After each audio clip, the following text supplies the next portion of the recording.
Sing now, goddess, the wrath of Achilles, the scion of Peleus, ruinous rage which brought the Achaeans uncounted afflictions. Many the powerful souls it sent to the dwelling of Hades, those of the heroes, and spoil for the dogs it made of their bodies, plunder for all of the birds, and the purpose of Zeus was accomplished. Sing from the time when first stood hostile, starting the conflict, Atreus' scion, the lord of the people, and noble Achilles. Which of the gods brought strife to the two men, set them to fighting?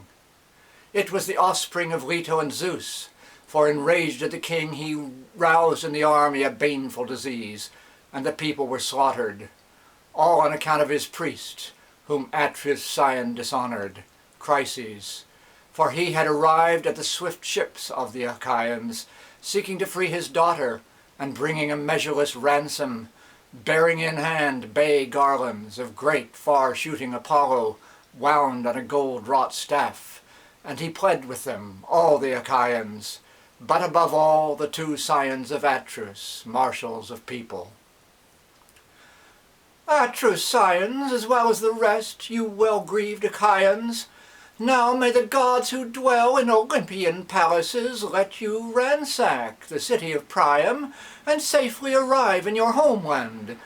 But as for my dear child, set her free and accept this ransom, showing respect for the scion of Zeus, far-shooting Apollo.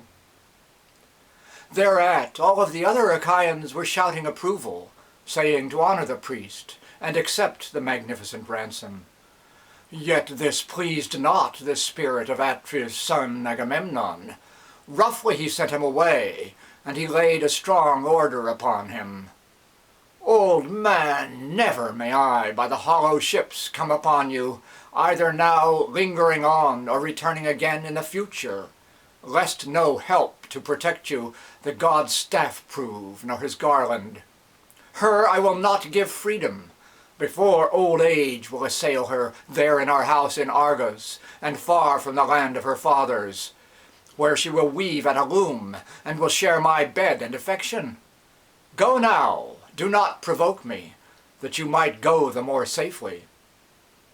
So he spoke, and the old man feared, and obeyed what he said, and silently went by the shore of the deep sea rumbling and booming. Loudly the old man, once he had gone to a distance, addressed his prayer to the lordly Apollo, whom Leto of beautiful hair bore. Hear me, god of the silvery bow, who stride around Chryse, and around Kylla the sacred, and Tenedos mightily govern. Smintheus, if a delectable temple I ever have built you, or if savory fat thigh pieces I ever have burnt you, either of bulls or of goats, then bring this boon to fulfillment.